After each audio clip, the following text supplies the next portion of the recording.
Hi, in this video we will look at how to use Excel's pivot table function to analyze employee absenteeism. We do have other tools like Tableau or PowerBI that give you some great analysis when you provide data to the tools. But to perform some simple analysis and to drive business decisions, we can use Excel's pivot table function effectively.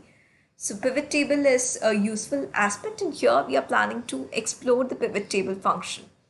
For this, I have downloaded an Excel sheet from AIHR's website. The link to this sheet is provided in the description box. So if you want to analyze it and see it yourself, you can access it from there. And here in this Excel, I have a list of employee IDs.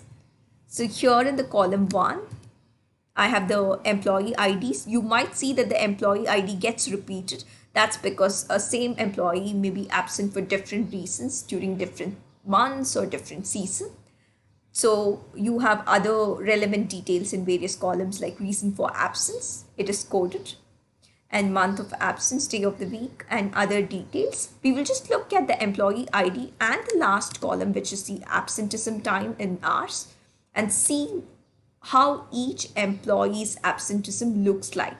So here in this column, you see that there are empty fields. So before we construct a pivot table, we will ensure that we are not having such empty fields. For this purpose, go to find and select and click on replace. So here we are finding the empty fields and replacing it with 0. So press replace all. When you do this, all the empty fields vanish and you have 0 instead. Once you are done with this step, select the complete range where the data is present. Control Shift down arrow, and then the left arrow. Now the entire range where the data is contained is selected. After you do this, you make this as a table. For this, you can use the shortcut Control T. So when you do this, the data range has been selected automatically, and yes, my table has headers. So click on to OK, and here within design you see that the table name for this range appears to be table 1. You can modify this. I'm changing this to absenteeism, and then press enter. Once you do this, the creation of pivot table becomes easier. Now go to insert, and here within insert, click pivot table. And when you notice it here, it has selected my default table automatically. I didn't have to prompt this. The table absenteeism is selected here, and I need my pivot table in a new worksheet. So once I click OK, you see all the field names of my data source reflect here. Now I'll do the analysis based on the ID. I'm dragging the ID to the rows box, and I will look at the absenteeism time in hours. So when I drag this in the values, you see that by default, it calculates the summation of absenteeism hours of each employee. Now, if you have to go to a particular employee and see for what all reasons he have taken leave or has been absent, you can just click here. So let's see. Let's say I want to see the reason for absence.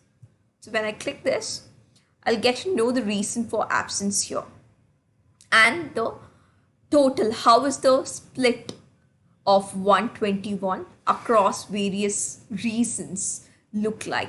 So you get to see this.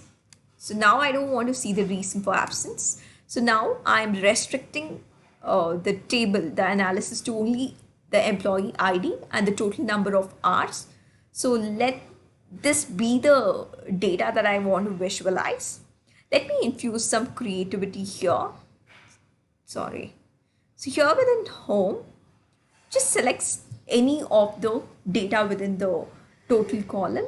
Go to conditional formatting, and let's say I want to flag the absenteeism hours by green yellow or red symbol. So I'm going within the icon set. I'm clicking on to this flag. So if you see here, a flag has been attached to this number.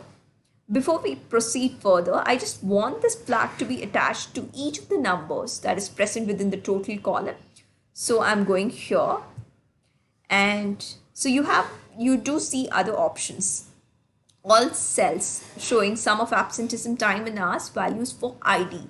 So I just need the flag to be associated with all the absenteeism time that is present here against each ID. So I am opting for this option. When I see this, I have some flags that are associated with each of the absenteeism hours. Now, when you look at the data, you see that the red flag is associated with this number, green with a certain number. But let's say you want to associate red with a higher number and green with a lower number, because that makes sense, right? If an employee is absent within an acceptable range, you flag it as green, whereas if an employee is absent beyond the acceptable range, you flag it as red. Now, since this formatting is not correct, we need to edit this manually, for which you can go back to conditional formatting and go to manage rules. So here you see the existing rule. Go to edit rule, and let's say I want to reverse the colors. Now I have reversed the colors. Now you see red to appear first. So here, let's say I want to say an employee who is having an absenteeism of more than 150 hours. Number, let this be number, change this to 150. So more than 150 hours will be flagged as red. More or less than 150 but more than 100 number will be flagged as yellow, and if it's less than 100 it will be flagged as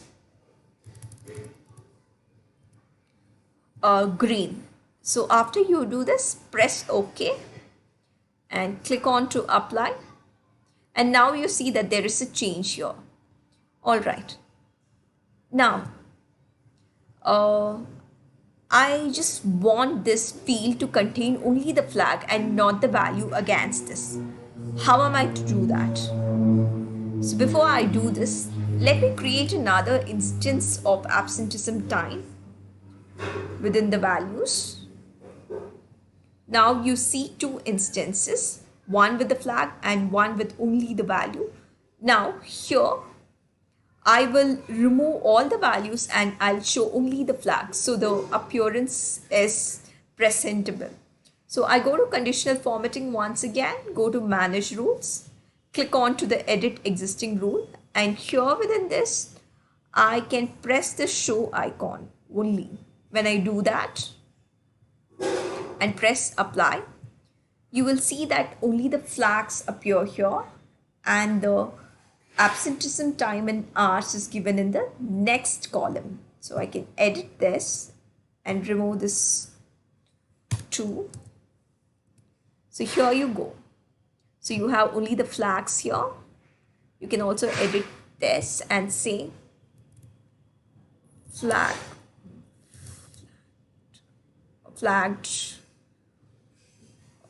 employee, or give another suitable name.